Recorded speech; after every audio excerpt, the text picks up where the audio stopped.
नमस्कार दोस्तों। गोपाष्टमी के दिन भगवान श्री कृष्ण ने आखिर क्यों शुरू की थी गौचरण लीला, और क्यों आज भी इस दिन को उनके भक्त इतनी श्रद्धा से मनाते हैं। आज के इस वीडियो में हम जानेंगे गोपाष्टमी की महिमा, भगवान श्री कृष्ण की गौसेवा की अद्भुत लीला और इससे जुड़ी पौराणिक रहस्यों के बारे में। हम ये भी जानेंगे कि देश भर में इस बार गोपाष्टमी कब मनाना शुभ माना जाएगा। गोपाष्टमी का पर्व क्यों इतना खास माना जाता है।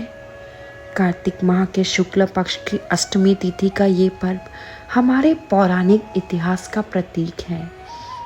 इस दिन भगवान श्री कृष्ण ने पहली बार गौचरण की लीला शुरू की थी, जिसमें उन्होंने गायों के प्रति अपनी गहरी भक्ति और प्रेम को दर्शाया।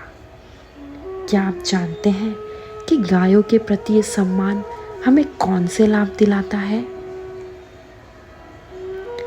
तो शुरू करते हैं। इस साल गोपाष्टमी हम कब मनाएंगे, इस वाक्य से। पंचांग के अनुसार कार्तिक माह के शुक्ल पक्ष की अष्टमी तिथि 8 नवंबर को रात 11:56 से शुरू होगी और अगले दिन यानी 9 नवंबर को रात 10:45 पर खत्म होगी। ऐसे में उदया तिथि के अनुसार गोपाष्टमी का पर्व 9 नवंबर को मनाया जाएगा। तो आइए अब उस रोचक कहानी पे आते हैं, जब श्री कृष्ण ने गौचरण लीला शुरू की।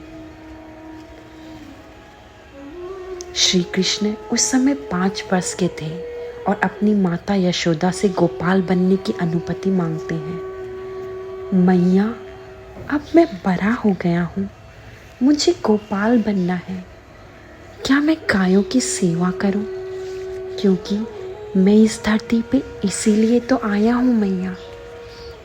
कितनी सरलता और मासूमियत थी श्री कृष्ण की इस इच्छा में। माता यशोदा की भी क्या हालत रही होगी जब उन्होंने इस प्यारे निवेदन को सुना होगा। और आप क्या सोचते हैं, इतनी छोटी उम्र में ऐसी भावना क्यों आई कृष्ण में? क्या हमें भी अपने बच्चों में ऐसी सेवा भावना का विकास करना चाहिए? आप क्या सोचते हैं इस बारे में? अपने कमेंट जरूर साझा करें।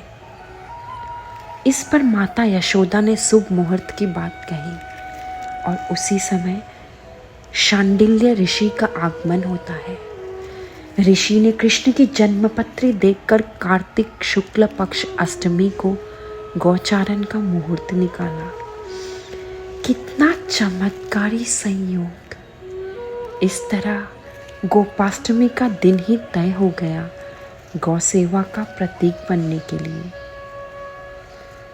क्या आपके जीवन में भी ऐसे संयोग बने हैं जो किसी विशेष दिन को आपके लिए अनमोल बना देते हैं? इसे कमेंट्स में ज़रूर शेयर करिएगा।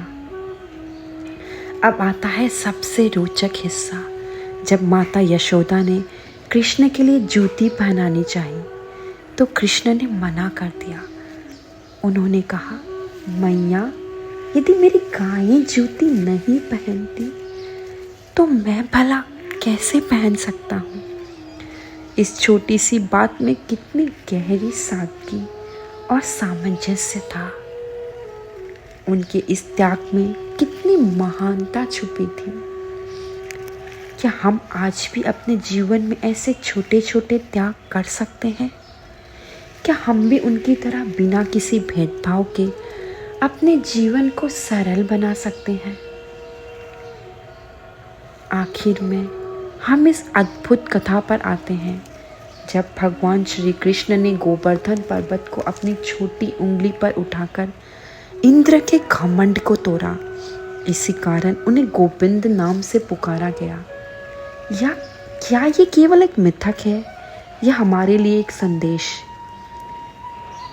क्या हमारे पास भी ऐसे कृत्य करने का सामर्थ्य है जो समाज के लिए आदर्श बन सके? क्या हम भी किसी का जीवन बेहतर बनाने के लिए किसी प्रकार का त्याग कर सकते हैं।